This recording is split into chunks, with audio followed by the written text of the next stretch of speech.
এই বাংলাদেশে যারা বর্তমানে বিএমটির নাম ভাঙ্গিয়ে যারা এই অকর্ম করতেছ, এই যে চাঁদাবাজি, মানুষের মানুষের কাছ থেকে টাকা নিয়ে তাদেরকে জায়গা দখল করে দেওয়া বা বিএমটির নাম ভাঙ্গিয়ে কারো কাছ থেকে টাকা নিয়ে দরবার সমাধা দেওয়া, আর অন্য কাউকে অন্য দলের কেউর কাছ থেকে টাকা নিয়ে তাকে মাফ করে দেওয়া, যে কোনো অন্যায় করেছে তাকে ছেড়ে দেওয়া, এগুলা বাদ দেন।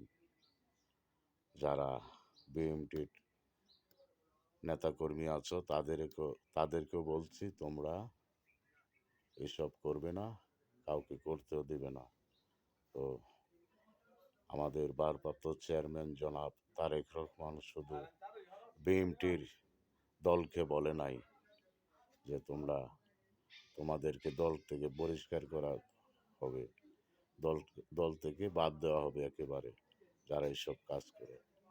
শুধু বিএমটিকে না, অন্য অন্য দলকেও ছেড়ে দেওয়া হবে না।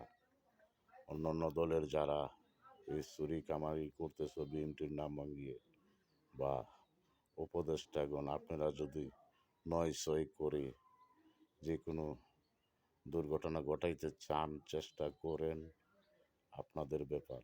আপনাদেরকেও বাংলার জনগণ ছেড়ে দিবেন আপনারা যদি নির্বাচন নিয়ে খেলামেলা করেন, বা নির্বাচনের নামে যে দেশকে আপনারা সাদামুক্ত করতেন, সন্ত্রাসমুক্ত করবেন, এসব কয়ে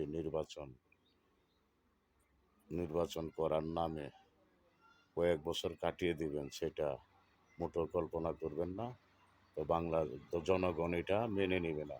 অতি শীঘ্রই নির্বাচন দিয়ে একটা দল সরকার, জনপ্রতিনিধি সরকার, জনগণের সরকার আপনারা প্রতিষ্ঠা করুন। তা না হলে দেশে দুর্ঘটনা ঘটতেই থাকবে, খুন খারাপই হবে। এই যে বিএনপির নেতাকর্মীদেরকে মারছে জামায়াতেরা বা আওয়ামী লীগেরা মারতেছে, তো বিএনপি এখন পর্যন্ত কিছুই করে না। এই বাংলাদেশে বিএনপি কোনো আওয়ামী লীগের নেতাকে এখনো কিছু করে না, মারে না, কিছুই করে না। ওরা সম্মান দেখাচ্ছে দেশের জনগণকে, সেই সম্মান মতো রাখেন যেন বিএনপি যদি ক্ষমতায় আসতে পারে, দেশের মানুষের জন্য মঙ্গল করতে পারে, মানুষকে সবাইকে এক চোখে দেখে যেন সেই সুযোগটুকু করে দেন। আর দেরি করবেন না।